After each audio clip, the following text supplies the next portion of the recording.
Hello everyone. Today I'm working on this Con-Cor 464 and interesting, when I got it, it was wrapped like this with bandages just like a mummy. So we will bring this back to life today, and I'll unwrap it and we'll take a look at it. There's the main engine here, and it's missing a few parts. It's missing one of the bars that work the valves, and also there's wires that lead to the tender, but that's been disconnected. And it's also missing the plate here that keeps the wheels together. I don't even think it can run like that, but I'm gonna put it on the track and we'll find out. Here's my tender. The tender doesn't really require a lot of work, but I've got to reconnect the wires and put everything back together. This is a bullet-nosed Hudson. The bullet-nosed Hudson is a little bit harder to find, so I'm really happy to have this. I'm happy to have this, and I just happen to have a nice daylight train to go with it, so that's awesome. See, these pick up electricity. This is why this is such a good runner, because here it probably could run without the tender, but here they have two tires, rubber tires, that help for pulling more cars, but they don't pick up electricity. So I'm gonna put it on the track and let's find out where we're at. So it looks like it may want to go just a little bit. But of course it doesn't have very good electrical pickup. So we're gonna clean it and I'm gonna hook the tender back up. That should change everything. I also have a donor engine for my missing parts. So I think I'm gonna try to get the this part from it, and I need the rod for the valves. So I'll keep that close by in case I need parts. The first thing I'm gonna do is disassemble the engine. These Con-Cor 464s are by far my favorite N-scale engine. So the shell, it should have a screw that holds it to the shell. This is the hole for it, and I don't know what happened. This one for the bullet nose doesn't have a hole. I think it should line up right here. So for some reason they didn't make the hole. The shell's in decent shape. I don't think I'm going to do too much changes to it. That's a beautiful engine. I'm really happy to get this.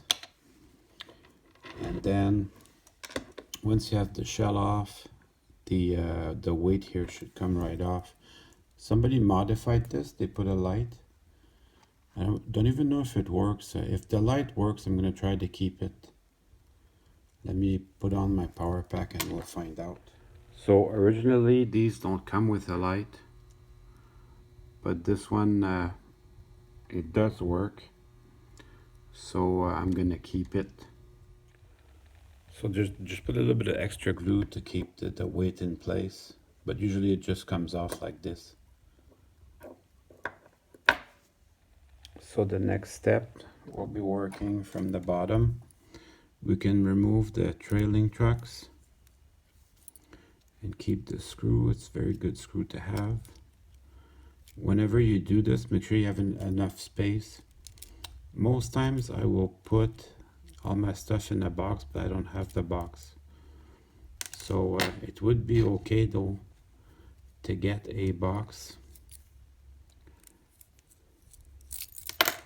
And there should also be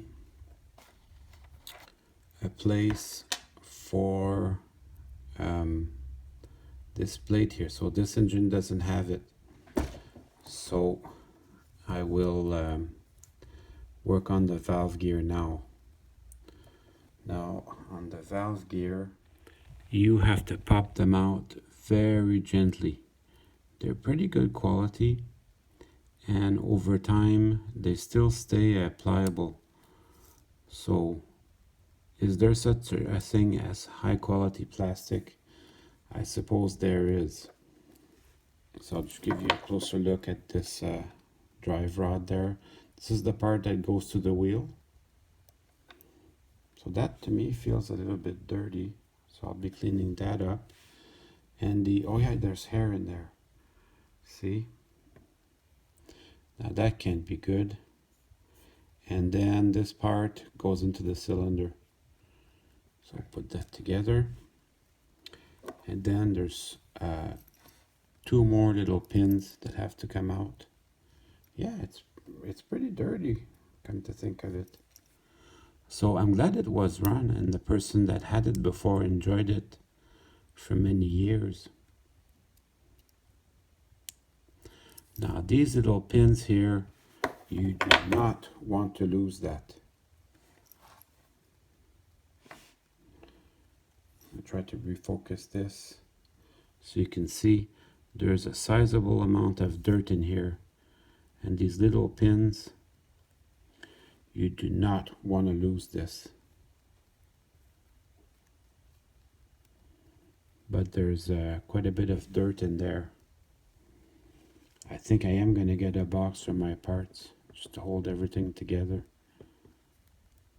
There's quite a bit of dirt in there. So like I said before, I'm glad somebody did run this and enjoy it before. A little cleaning is going to help it out. I'll do the other side off camera.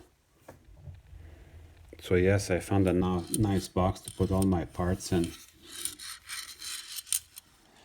These little guys here, they're the ones you definitely don't want to lose. So I put everything carefully so I won't lose it. This is what I'm left with. And it does actually look pretty simple. I just have the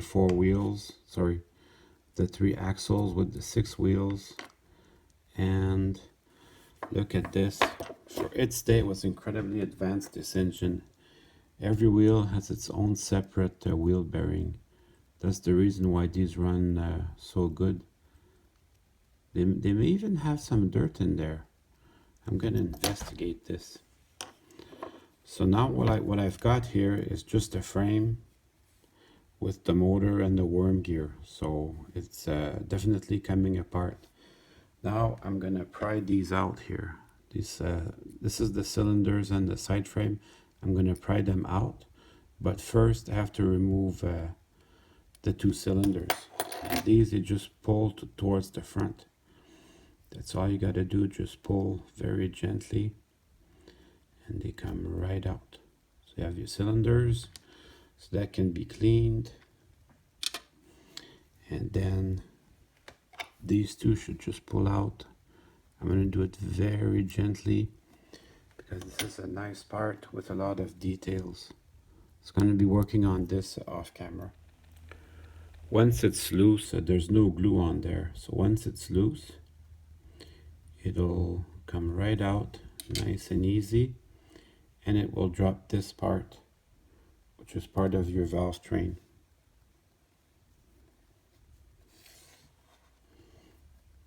And the valve train is what makes the steam engine so interesting. I'll do the same for the other side. We're almost done with the disassembly. All that's left to do is to remove this little bracket here that holds the motor down. Sorry, it holds the worm gear down. So just a little bracket here. And that won't lose that either. You can see the worm gear with the 2 bearings. And also have to remove these 2 screws here.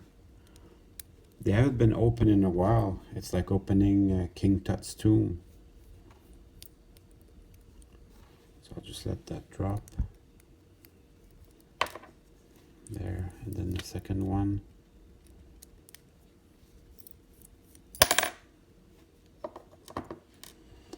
And you see the longer ones at the back and the shorter ones at the front. So I'm going to put them in.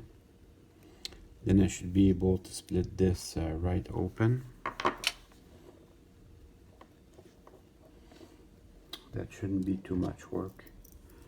That engine hasn't been touched in a long time.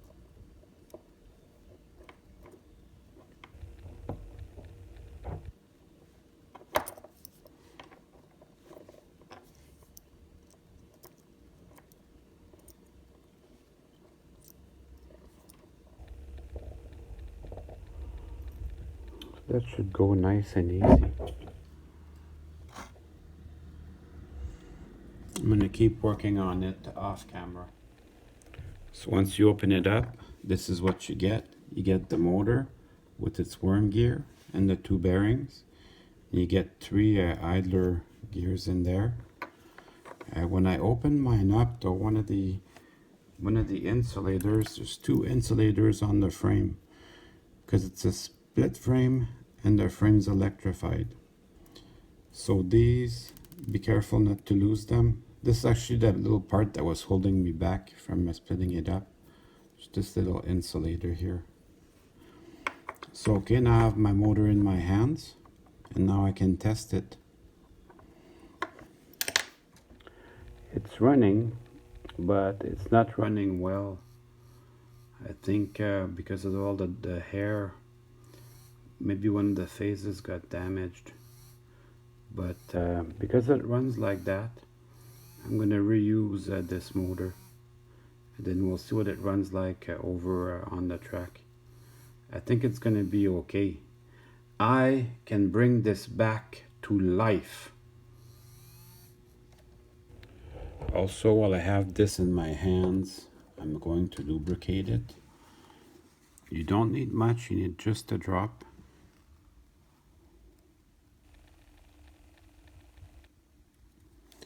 And then I just move it up and down just to make sure the oil is able to get in there. And then I do the same thing for the other side. I don't know if you can see, but here there's a little bit of damage from soldering. So what I'm going to do is I'm going to remove the clip here. I'm going to remove the brush and the clip so I can solder this back the way it should be. So certainly this is why it wasn't running so well, because my tender was disconnected somehow. It looks like I've got plenty of wire from here to hook it up. So that's good news. I'm going to be able to resolder that back together. So while I still have my shell in my hands, I'm going to wash it with some soap and some water and my toothbrush. So already that makes it look much better. Also, before I hook everything back up, I'm going to take a minute to clean my wheels. I don't know if you can see, but on the trucks there's electrical pickups inside of the wheel. Now this was a game changer in the industry. This locomotive runs so good because it has the extra electrical pickup. Now this is the reason why I love N-Scale so much, this engine, because it's such a good runner and such a good looking engine. So I'll take a minute to clean my wheels. I'll do the 10 others off camera. So while I'm removing this to resolder it, it's going to give me a chance to take a look at my motor brushes. And the motor brushes, I took a look at it at the other side. They're still good. So you can see there's a little spring in there. There's my little motor brush. So I could change it if they needed to, but these look fine. So I won't be needing to change that. So I've got to solder this off camera because it needs my full attention. Now I've got everything wired back together. This was the toughest part, to be honest. And now I'm gonna start putting everything back on the engine now. So I have my worm gear and I have the little tube that connects it to the engine. That gets just a drop. I'm gonna put my bearing back on here. And then I'm gonna put this back on the motor.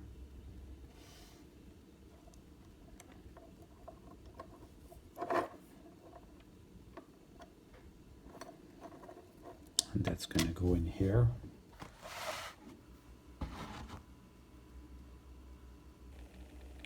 And there's also these 3 little gears. They will get a drop of oil too in there.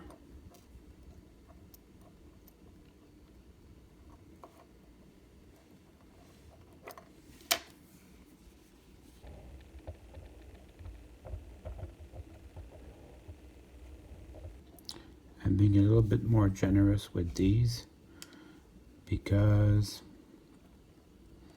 it's part of the locomotive that gets a little bit more friction. There. It's really starting to shape up. At this point, I'm going to start my screws. I'm going to line up my engine, my worm gear, and I'm going to start my screws. I'm going to do it off camera because it does require a little concentration. Now I've got my motor and the worm gear lined up properly, so I can introduce my screws. And don't forget these little insulators here, you really do need them. And the other screw.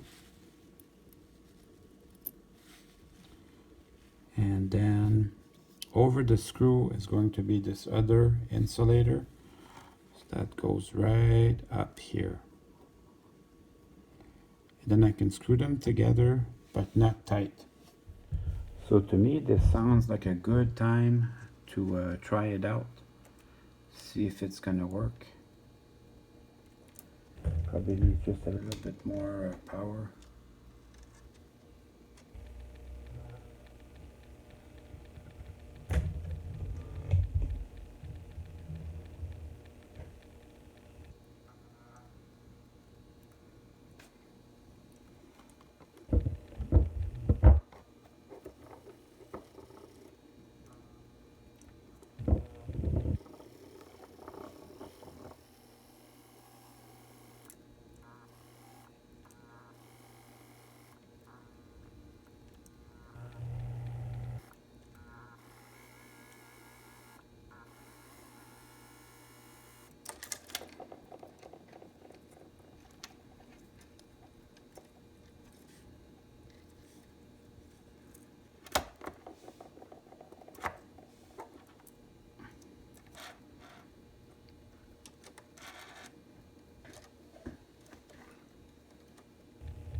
So these drivers have names, driver 1, driver 2, driver 3, and then driver 3 has traction tires. So I'm going to clean it, a little bit more gentle. And the reason why this engine runs so well is really because each wheel has its own bearing. So that's going to get lubed in a couple of minutes there. And then driver 3, it's the main driver. That means it has the rod that goes to the valves. So that gets cleaned very well. And there is a timing to these. You can't just put them in there anyway. You have to time them. Incidentally, when you're doing like the locomotion dance and you put your arms back and forth, you're not realizing it, but it's a 180 degrees. The drivers are quarter turns, that would be 90 degrees apart. So that's very important to the running of the locomotive. But interestingly enough, the toy locomotives, they reproduce this meticulously. Like every brand I've seen, they all do it well. So that's kind of good to know. I really appreciate the people that build these toy trains. They really, really love trains. That's some good stuff. So these get a little bit of lubrication right in there.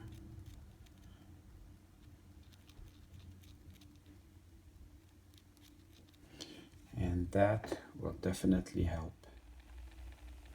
At this point, I can put the wheels in the frame, but I still have to be mindful of the timing. I like to start by driver number 2 here, which is the main driver. So what I'll do is I'll put the connecting rod bearing on the top. So I'm just gonna wiggle the bearings until they go in there. Takes a little bit of patience, of course, and scale. You're gonna develop patience. That's just the way it goes. Imagine that there's somebody whose job it is to put these together. So now I can turn the motor to get the proper angle. I want the bearing to be at the top there. The rod bearing, I want that at the top. So I'll turn my engine, I'll turn my motor until the wheel is where I want it to go. There's a little bit of slack there. I'm going to put the slack so that it's just right for when the engine's going. Then I'm going to put my number 3 driver with the traction tires. I'm going to put it so that it lines up perfectly.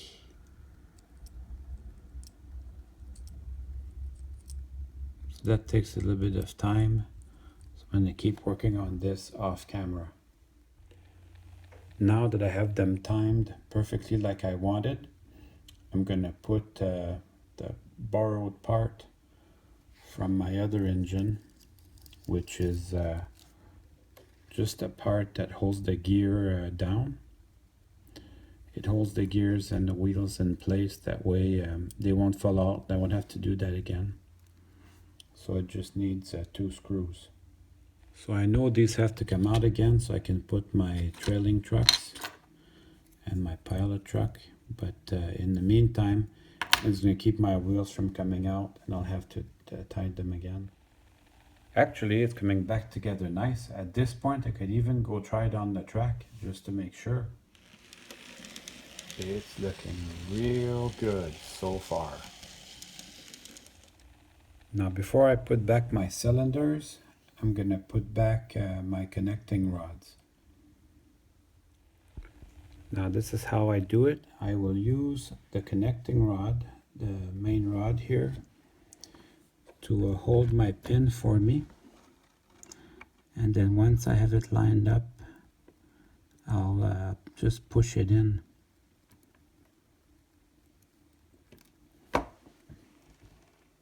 And then while I have the first one in, I can bring the second one for the number 3 driver. I can bring it in. And I still use the connecting rod as a tool to bring it in. And they don't have to be in very tight. Just tight enough to look good. And that's it. I'll do the other side off camera. There's a tiny little arm that you're going to use for your valve gear. and it goes just over here. So don't forget to put it up at this time, and then this will just sit on it and keep it in place. And you can do the exact same for the other side.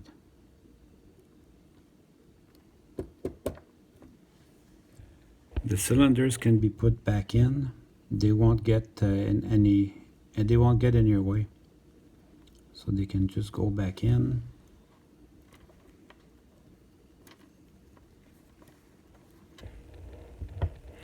And then we'll continue with the connecting rods.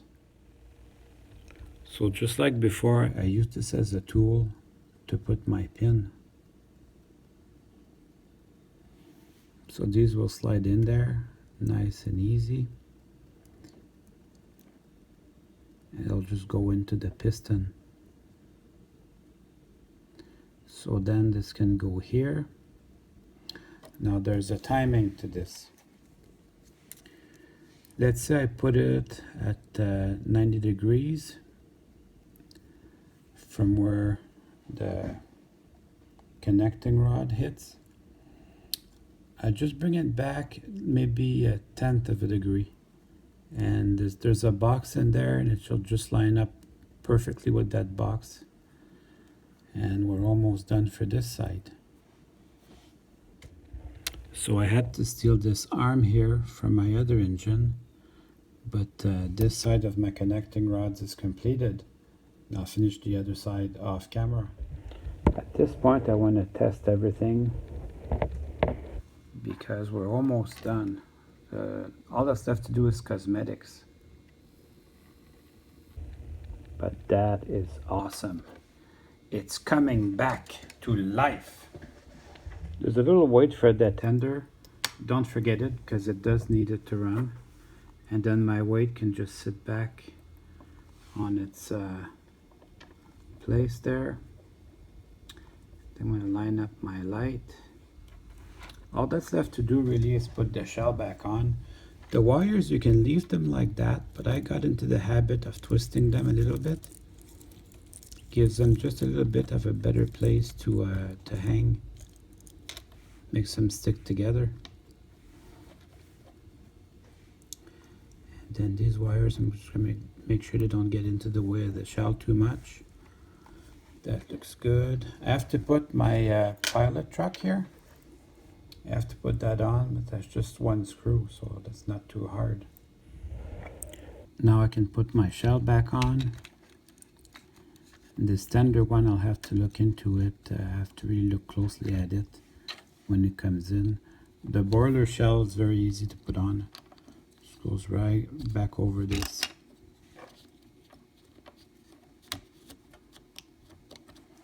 And then once it's in, you feel it. And I'll work on the tender shell off camera. Well, now it's starting to look good. And now it's time to run some trains. It has come back to life.